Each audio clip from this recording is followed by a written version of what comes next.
Why a Chinese province is offering baby loans to couples. In August, China relaxed its previous two-child norm and endorsed a three-child policy mooted by the ruling Communist Party. The province of Jilin in northeast China is set to offer married couples loan of up to $31,000 in order to incentivize them to have kids. The province decision comes as China is looking at declining birth rate. Earlier this year, China's census data showed that its population growth slipped to its slowest rate since the 1950s. In August, China relaxed its previous two-child norm and endorsed a three-child policy, mooted by the ruling Communist Party. The resolution was passed along with several others during a meeting of the National People's Congress. According to Reuters, China's demographic issues are particularly prominent in the three northeastern provinces of Jilin, Liaoning, and Heilongjiang as residents ventured to other provinces for work while couples deferred marriage or plans to have a family. The region's population fell 10.3% in 2020 compared with 2010. Jilin slumped to 12.7%, Reuters reported. What is the significance of the birth rate for an economy such as China? According to an analysis by Robin Brandt for the BBC in May, the demographic change China is experiencing is not unique, but it is a significant issue because it has the biggest population in the world and has an economy that is trying to make more reliant on domestic consumption. China's communist leaders have already said retirement age will need to go up to deal with those demands and costs. This could mean more work to come from the country workers, Brandt noted. How well did China's one-child policy work?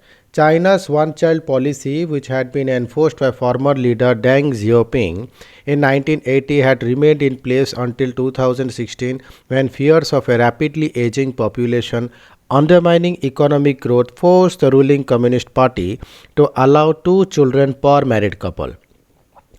While the relaxation did result in some improvement in the proportion of young people in the country, the policy change was deemed insufficient in averting an impending demographic crisis. Even a three-child policy has now been announced. Many remain skeptical, wondering how it would be able to address challenges that the 2016 change could not due to factors such as higher cost of living and long working hours. China embarked upon its one-child policy in 1980 when the Communist Party was concerned that the country's growing population, which at the time was approaching 1 billion, would impede economic progress. The policy, which was implemented more effectively in urban areas, was enforced through several means, including incentivizing families financially to have one child, making contraceptives widely available, and imposing sanctions against those who violated the policy. Chinese authorities have long hailed the policy as a success, claiming that it helped the country avoid severe food and water shortages by preventing up to 30 crore people from being born. However, one-child limit was also a source of discontent as the state used brutal tactics such as forced abortions and sterilization. It was also met with criticism and remained controversial for violating human rights for being unfair to poor Chinese, since the richer ones could afford to pay economic sanctions if they violated the policy. Why do many remain skeptical about the three-child policy? Experts say relaxing limits on reproductive rights alone cannot go a long way in averting an unwanted demographic shift.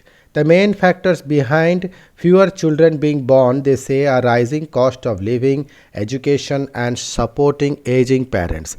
The problem is made worse by a country's pervasive culture of long working hours. There has also been a cultural shift during the decades in which one-child policy remained in force, with many couples believing that one child is enough and some expression in no interest in having children.